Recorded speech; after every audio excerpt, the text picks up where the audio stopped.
കോടതി വെറുതെ വിട്ട ഒരാളെ വീണ്ടും ആക്ഷേപിച്ചുകൊണ്ട് തെറ്റുകാരനാണെന്ന് പറയുന്ന സമയത്ത് എന്തുകൊണ്ടാണ് എനിക്കത് വിശ്വസിക്കേണ്ടി വന്നതെന്നും എന്താണ് സമൂഹത്തിൽ ചർച്ച ചെയ്യുന്നതെന്നും അത് നിങ്ങളെ ബോധ്യപ്പെടുത്താൻ വേണ്ടിയിട്ട് ഞാനൊരു വലിയ പോസ്റ്റാണ് എഴുതുന്നത്. പക്ഷേ ഈ പോസ്റ്റിൻ്റെ ആ പോസ്റ്റിൻ്റെ തുടക്കം ഇങ്ങനെയാണ്. ഇപ്പം ഇത് ദിലീപ് തന്നെ എന്നോട് ഒരിക്കൽ നേരിൽ പറഞ്ഞിട്ടുള്ളതാണ്. അദ്ദേഹത്തിൻ്റെ സിനിമകൾ ഇറങ്ങുന്ന സമയത്ത് ഭയങ്കരമായ രീതിയിലുള്ള സൈബർ ആക്രമണങ്ങൾ ഇയാളുടെ ഓരോ സിനിമകൾക്കും നേരിടേണ്ടി വരുന്നത് ഞാൻ കണ്ടിട്ടുണ്ട്.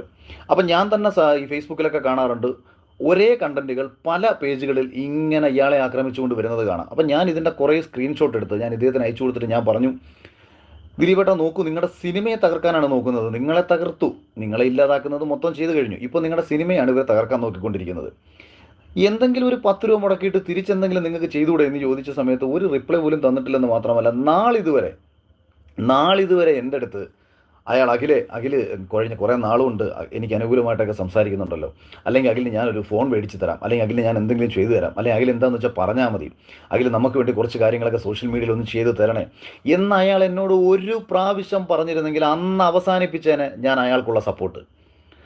നാളിതുവരെ അയാൾ എന്നോട് ഒരു തവണ പോലും അയാളെ അനുകൂലിക്കുന്നതിൻ്റെ നന്ദിയോ കാര്യങ്ങളോ പോലും പറഞ്ഞിട്ടില്ലെന്ന് മാത്രമല്ല, ഇത് ചെയ്യണമെന്നും പറഞ്ഞിട്ടില്ല, അയാൾ ആരെ ചെയ്യാൻ ഏൽപ്പിച്ചിട്ടുമില്ല എന്നത്. കാരണം അങ്ങനെ ചെയ്യാൻ ഏൽപ്പിച്ചിട്ടുണ്ടെങ്കിൽ അത് ഏറ്റവും സന്തോഷത്തോടുകൂടി എന്നോട് അയാൾക്ക് പറയാമായിരുന്നു. കാരണം ഞാനൊക്കെ ഒരുപാട് നാളുകളായിട്ട് ഒരു പരിചയമില്ലാതിരുന്ന കാലം മുതൽ ഞാൻ അയാളെ അനുകൂലിച്ച് എഴുതിയിട്ടുള്ള ഒരാളാണ്.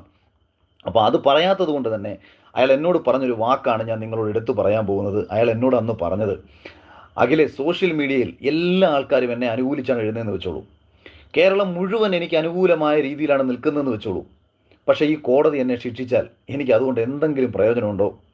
അത് വളരെ റെലവൻ്റ് ആയിട്ടുള്ള ഒരു ചോദ്യമായിട്ടും അല്ലെങ്കിൽ ഒരു ചിന്തയായിട്ടും എനിക്ക് തോന്നി. ശരിയാണ്, നമ്മളെല്ലാം വന്നിട്ട് ദിലീപ് തെറ്റ് ചെയ്തിട്ടില്ല, കേരളം മുഴുവൻ പറയുകയാണ് ദിലീപ് തെറ്റ് ചെയ്തിട്ടില്ല. അങ്ങനെ നമ്മളെല്ലാവരും പറയുകയും കോടതി ഇയാളെ ശിക്ഷിക്കുകയും ചെയ്താൽ പിന്നെ നമ്മുടെ പറച്ചിൽ വല്ല കാര്യമുണ്ടോ? അയാൾ 20 വർഷം ജയിലിൽ കിടന്നുണ്ടതിന്. അതുകൊണ്ട് സോഷ്യൽ മീഡിയയിൽ തനിക്ക് അനുകൂലമായി കുറേ കമൻ്റ് ഉണ്ടാക്കാനും ഒന്നുമല്ലായിരുന്നു അയാളുടെ നേട്ടം, അയാളുടെ പോക്ക്. കോടതിയിൽ രാമൻപിള്ള വക്കീൽ തനിക്ക് വേണ്ടി വാദിച്ച് തൻ്റെ ഭാഗം പറഞ്ഞ് കോടതിയിൽ നിന്ന് നീതി നേടിയെടുക്കുക എന്നത് തന്നെയായിരുന്നു അയാളുടെ ലക്ഷ്യം. അതിനുശേഷം ഈ വിധി വന്നതിന് ശേഷം